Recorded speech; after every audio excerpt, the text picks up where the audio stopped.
Hello everyone, welcome back to my channel.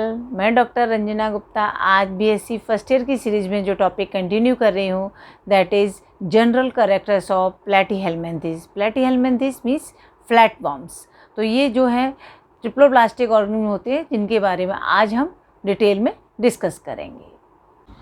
Let's begin today's topic general characters of platyhelminthes. इससे पहले हम जो phylum up to Nematoda तक जो है हम पढ़ चुके हैं।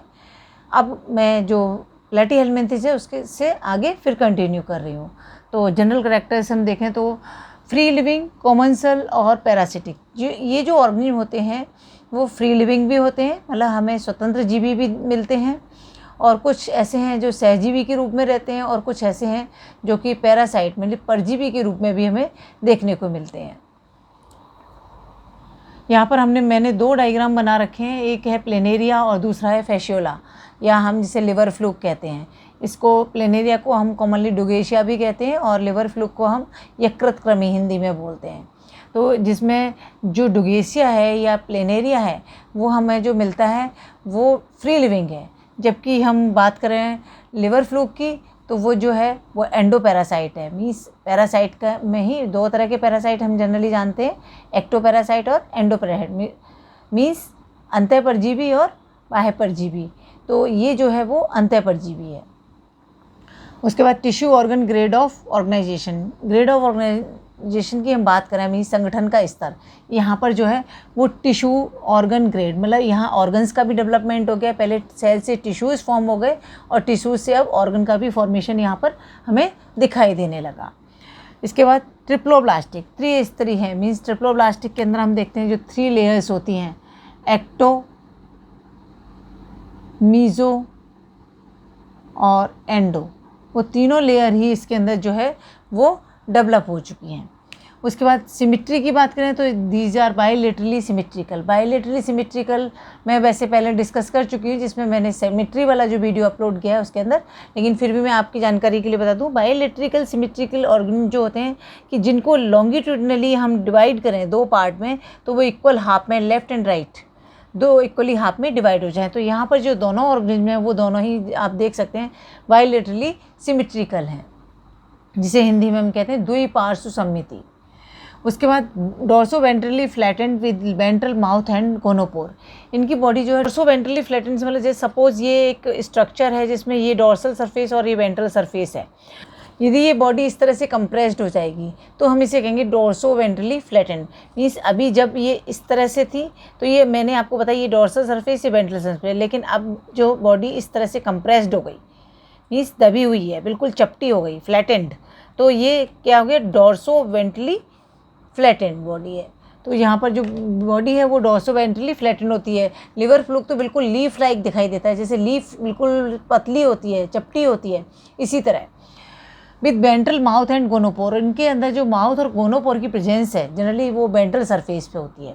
इसमें लिवर फ्लूक में तो आप देख भी सकते हैं माउथ तो ऊपर है लेकिन जो गोनोपोर है वो नीचे है, लेकिन प्लेनेरिया के अंदर दोनों ही जो है लगभग बॉडी के मिड में प्रेजेंट होते हैं। Body unsegmented except cestoda. Cestoda को छोड़ के सभी के अंदर जो बॉडी है वो अनसेगमेंटेड होती है। दो एग्जाम्पल जो आपके सामने है उसके अंदर तो आप देख ही रहे हैं, लेकिन सेस्टोडा के अंदर हमारे टेपवर्म्स आते हैं, जो जिन्हें हम फीताकृमि हिंदी में बोलते हैं, उसकी जो बॉडी है वो सेगमेंटेड होती है, खंडित होती है। तो इसलिए सेस्टोडा के अंदर जो भी ऑर्गेनिज्म है वो जो है सेगमेंटेड होते हैं, और जो अदर ऑर्गेनिज्म हैं वो सारे जो हैं हमारे अनसेगमेंटेड होते हैं। एसिलोमेट, इनके अंदर सीलोम देह गुहा जो है वो अनुपस्थित होती है, क्योंकि ये डॉर्सो वेंट्रली फ्लैटेंड है, तो इसकी वजह से यहाँ पर जो सीलोम है वो डेवलप नहीं हो पाती। तो यहाँ पर जो ऑर्गेनिज्म होते हैं वो एसिलोमेट होते हैं। Adhesive structures like hook, suckers और spines present and adhesive secretions generally present.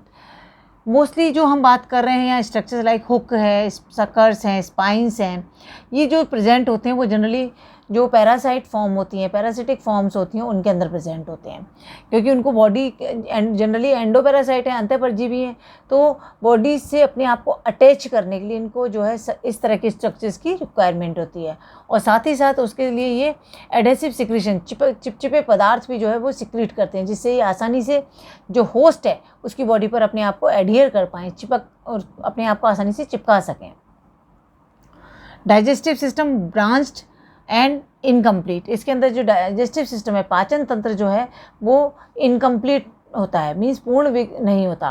पूर्ण पाचन तंत्र हम एक तो शाखित है, दूसरा इनकम्प्लीट है। तो ब्रांच्ड है मतलब पूरा, जब हम इनकी एनाटॉमी डिस्कस करेंगे आपके साथ तब मैं आपको बताऊंगी कि किस तरह का जो है पूरा ब्रांच होता है। पूरी बॉडी के अंदर जो है उसकी इंटेस्टाइन की जो सीकम है वो जो है पूरी बॉडी में फैली हुई रहती है। इनकम्प्लीट इसलिए कहा है कि माउथ और एनस जब दोनों प्रेजेंट होते हैं तभी जो डाइजेस्टिव सिस्टम को कंप्लीट माना जाता है, और इस केस में जो है वो एनस एब्सेंट होता है, इसलिए यहाँ पर जो डाइजेस्टिव सिस्टम है वो इनकम्प्लीट टाइप का है। उसके बाद स्केलेटल, रेस्पिरेटरी एंड सर्कुलेटरी, तीनों ही सिस्टम जो है वो इसके अंदर एब्सेंट है। ना तो रेस्पिरेटरी सिस्टम है, ना स्केलेटल मीन्स कंकाली तंत्र भी नहीं है, श्वसन तंत्र भी नहीं है, और परिसंचरण तंत्र, ये तीनों ही तंत्र जो है वो इसके अंदर अनुपस्थित होते हैं। एक्सक्रीटरी सिस्टम, प्रोटोनेफ्रिडिया या फ्लेम सेल्स होती हैं, ज्वाला कोशिकाएं जिन्हें हम कहते हैं, ये इस फॉर्म में जो है हमें इसका एक्सक्रीटरी सिस्टम दिखाई देता है, लेकिन इन absent in some primitive forms, जो इसकी प्रिमिटिव फॉर्म्स हैं उनमें ये एब्सेंट भी होता है। Sense organs mainly I spot होते हैं, आई स्पॉट जो कि मीन्स आई जो है विजन का काम करती हैं, मीन्स फोटो रिसेप्टर्स होती हैं, तो यहाँ पर जो आई स्पॉट यदि प्रेजेंट होते हैं तो वो भी फोटो रिसेप्टर होते हैं, प्रकाशग्राही। हर्मेफ्रोडाइट और मोनेसियस विद कॉम्प्लेक्स रिप्रोडक्टिव सिस्टम, यहाँ पर जो ऑर्गेनिज्म है दे आर हर्मेफ्रोडाइट और मोनेसियस मीन्स उभयलिंगी होते हैं, मीन्स या एक लिंगाश्रयी कहते हैं हम इनको, मीन्स दोनों ही जो लिंग हैं वो एक ही ऑर्गन के अंदर प्रेजेंट होते हैं। मेल और फीमेल जो रिप्रोडक्टिव ऑर्गन्स हैं वो दोनों यानी टेस्टिस और ओवरी वो एक ही ऑर्गन के अंदर प्रेजेंट होते हैं। तो इसी वजह से जो इसका रिप्रोडक्टिव सिस्टम है वो थोड़ा कॉम्प्लिकेटेड टाइप का हो जाता है, क्योंकि दोनों ही सेक्स ऑर्गन्स सिमिलर ऑर्गन के अंदर प्रेजेंट होते हैं। उसके बाद गोनेट्स वेल डेवलप्ड होते हैं। यहाँ पर nervous system primitive and ladder type, यहाँ का इसका नर्वस सिस्टम भी जो है प्रिमिटिव टाइप का होता है, बहुत ज़्यादा विकसित नहीं होता, और नर्व रिंग के साथ साथ उसमें जो हम उसका ब्रांचेस देखें तो लेडर लाइक में सीढ़ी नुमा जो है हमें उसमें ब्रांचेस दिखाई देती हैं। फर्टिलाइजेशन जो है वो इंटरनल है, सेल्फ और क्रॉस फर्टिलाइजेशन मतलब अंतः निषेचन और उसके साथ साथ परनिषेचन और स्वनिषेचन दोनों ही देखने को मिलते हैं, क्योंकि एक लिंगाश्रयी होते हैं, मतलब एक ही ऑर्गन के अंदर दोनों सेक्स ऑर्गन्स प्रेजेंट हैं, ओवरी और टेस्टिस दोनों वहीं पर हैं, तो इसीलिए सेल्फ फर्टिलाइजेशन भी पॉसिबल है, और क्रॉस फर्टिलाइजेशन के लिए जो है दूसरे ऑर्गन के पास जो है वो स्पर्म्स रिलीज होके जाते हैं, तब वो दूसरे ऑर्गन के जो है ओवा को फर्टिलाइज कर देते हैं, तब उस केस में हम उसे जो बोलते हैं वो क्रॉस फर्टिलाइजेशन होता है। उसके बाद डेवलपमेंट देखें तो मतलब विकास जो है वो डायरेक्ट और इनडायरेक्ट मतलब प्रत्यक्ष और अप्रत्यक्ष दोनों तरह का देखने को मिलता है। और जनरली जो एंडोपैरासाइट फॉर्म्स हैं यानी हम कहें पैरासिटिक फॉर्म्स जो हैं उनके अंदर हमें कई बार सिंगल और नंबर ऑफ लार्वल स्टेजेस हमें देखने को मिलती हैं। जैसे आपने सुना होगा जो फैशियोला है उसके अंदर 5 लार्वल स्टेजेस हैं, मेरेस्टीडियम, स्पोरोसिस्ट, सर्केरिया, मेटासर्केरिया, तो ये सब जो है इसकी डिफरेंट लार्वल स्टेजेस हैं। तो इस तरह से हमें जो डेवलपमेंट भी है वो दोनों तरह का देखने को मिलता है, जबकि डुगेशिया के अंदर कोई भी लार्वल स्टेज देखने को नहीं मिलती है। तो ये थे general characters of Platyhelminthes. I think आपको समझ में आ गए होंगे। फिर भी कोई डाउट है तो कमेंट सेक्शन में ज़रूर मेंशन करें। Thank you so much.